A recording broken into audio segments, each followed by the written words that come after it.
అందరికీ నమస్తే. ఆనాడు తెలంగాణ ఉద్యమం ఉవ్వెత్తున ఎగసిపడుతున్న కాలంలో తెలంగాణ ఉద్యమాన్ని అవమానించే విధంగా, కించపరిచే విధంగా, చిన్నది చూపించే విధంగా ఒక పిచ్చి డైరెక్టర్ కెమెరామెన్ గంగతో రాంబాబు అనే సినిమా తీసిండు. ఆ పిచ్చి డైరెక్టర్ ఎవరో అర్థమైంది కదా. పూరి జగన్నాథ్ అనే ఒక తలకు మాసినోడు. చిన్న చిన్న బట్టలేసి హీరోయిన్లకు డ్రగ్స్, మందు దాగుడు, గిసొంటియే ఉంటాయి. రౌడీయిజం, గుండాయిజం ప్రేరేపించే విధంగా ఉంటాయి మన సినిమాలు. ఒక ఫ్యామిలీ అందరు కలిసి చూసే విధంగా అస్సలుండే మెసేజ్ ఓరియంటెడ్ సినిమాలను అస్సలు తీయడు.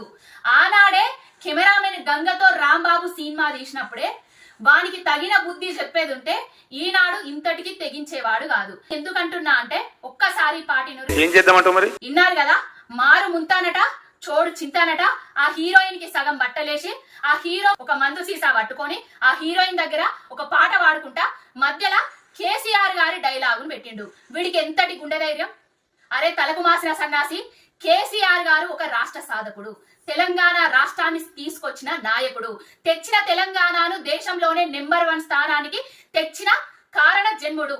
ఆయన డైలాగును నీ తాగుబోతు సినిమాలల్లా, నీ తాగుబోతు పాటలు పెట్టి ఏం సందేశం ఇవ్వదలుచుకున్నావు? తెలంగాణ అంటే ఎందుకు నీకు ఇంత చిన్న చూపు? తెలంగాణ నాయకులంటే నీకెందుకు ఇంత చిన్న చూపు? ఏం బలుపెక్కి కొట్టుకుంటున్నారా?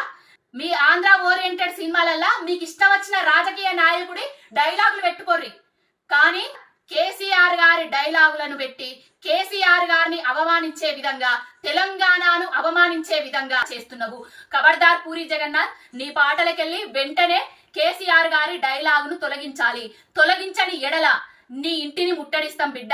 ఆడోళ్ళం అందరం కలిసి నీ సినిమాను తెలంగాణ రాష్ట్రంలోనే నడవకుండా చేస్తాము. తక్షణమే నీ తాగుబోతు పాటలకెళ్ళి కేసీఆర్ గారి డైలాగును తీసేసి కేసీఆర్ గారి క్షమాపణ చెప్పకుంటే నీకు తగిన బుద్ధి చెప్పుడు గ్యారంటీ.